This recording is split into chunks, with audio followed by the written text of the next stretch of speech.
Halo semuanya, bayangkan ini ya, Anda baru saja dipromosikan ke posisi tertinggi di perusahaan.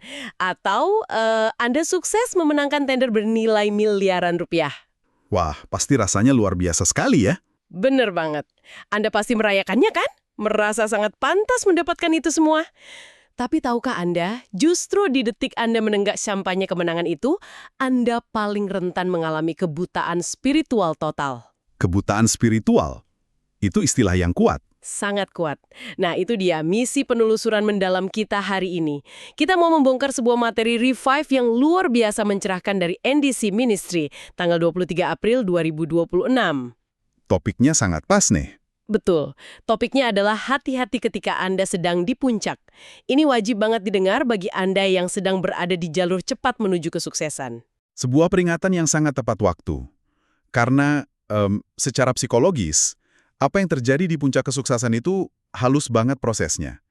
Ada fenomena yang disebut self-serving bias. Bias yang menguntungkan diri sendiri ya. Tepat. Otak kita ini kayak otomatis dirancang untuk mengaitkan setiap keberhasilan dengan kehebatan internal kita. Kayak, oh saya pinter, strategi saya berlian. Naskah di kepala kita perlahan berubah. Berubah jadi fiksi gitu ya. Iya, fiksi di mana kita adalah pahlawan tunggalnya. Nah, coba Anda yang sedang mendengarkan, ingat-ingat lagi saat terakhir kali Anda berhasil closing proyek besar.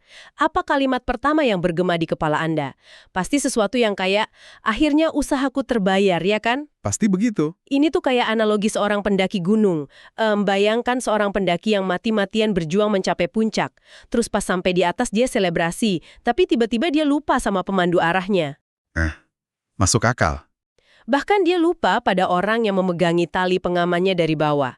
Semuanya dianggap hasil keringat sendiri. Analogi pendaki itu sangat akurat. Kita kehilangan perspektif tentang gambaran besarnya. Mekanisme pertahanan ego ini pada dasarnya bikin kita buta terhadap anugerah. Tapi tunggu dulu. Memisahkan antara kebanggaan yang sehat dan mencuri kemuliaan Tuhan, itu kan batasnya tipis banget. Memang sangat tipis. Bukankah wajar kalau kita merasa bangga dan mengklaim hasil kerja keras kita sendiri? Maksudnya, kita kan yang sudah begadang berminggu-minggu. Oh, tentu saja wajar. Ada kepuasan yang sangat sehat dari kerja keras. Tapi batasnya menjadi beracun ketika kita mulai menilai pencapaian tersebut sebagai hak milik mutlak. Hak milik mutlak. Jadi merasa itu semua karena saya ya? Betul. Gejalanya itu sangat jelas. Anda mulai merasa kebal terhadap kegagalan, terus gak mau lagi dengar masukan orang. Dan yang paling bahaya, rasa syukur Anda berubah menjadi entitlement atau rasa berhak. Wah, saat itulah ego sepenuhnya mengambil alih kemudi ya. 100%. Dari rasa syukur jadi merasa berhak. Iya. Menariknya, amnesia selektif saat sukses ini bukan cuma penyakit para profesional modern di zaman sekarang loh. Sama sekali bukan. Ini semacam bug bawaan pada sistem psikologis manusia sejak ribuan tahun lalu. Penyakit kuno ya, ternyata. Iya, dan data historisnya terekam sangat rinci.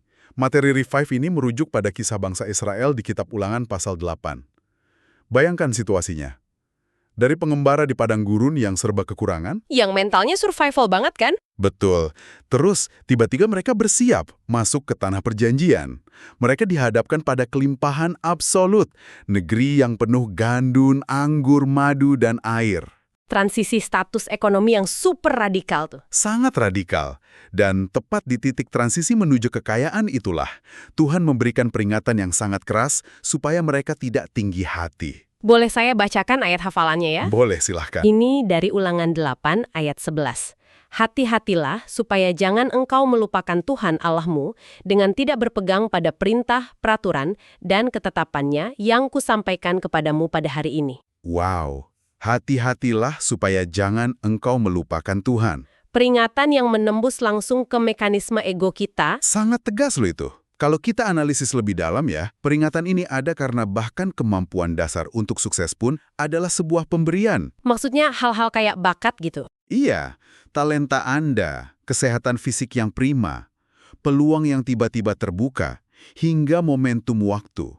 Semuanya itu adalah variabel di luar kendali kita. Oh wow, bener juga ya. Ulangan 8 mengingatkan bahwa kekuatan untuk memperoleh kesuksesan itu diberikan bukan diciptakan murni dari diri kita sendiri. Ini benar-benar meruntuhkan ilusi kendali mutlak kita. Jadi berdasarkan kesimpulan dari materi Revive ini, bagaimana strategi praktis untuk menjaga hati terbawah? Penawar untuk self-serving bias tadi ya. Betul. Di tengah iklim hiperkompetisi ini, apa strateginya? Strateginya adalah tindakan mengingat secara sengaja. Saat Anda berada di puncak, paksa diri Anda untuk melepas kacamata ego itu. Harus dipaksa ya? Ya, ingat kembali prosesnya. Masa-masa ketika jalan masih buntu, ketika pintu belum terbuka, dan saat kekuatan Anda terasa sangat terbatas.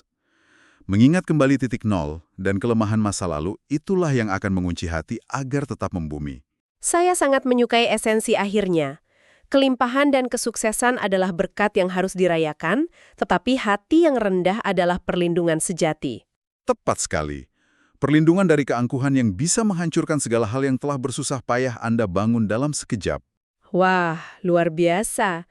Jika saat ini Anda sedang menikmati indahnya pemandangan di puncak kesuksesan, coba periksa kembali draft kisah hidup Anda. Periksa baik-baik. Apakah Anda masih menyisakan peran utama untuk Tuhan? Atau tanpa sadar, Anda sudah mencoret namanya dari kisah tersebut? Sebuah pertanyaan tajam yang layak Anda renungkan hari ini.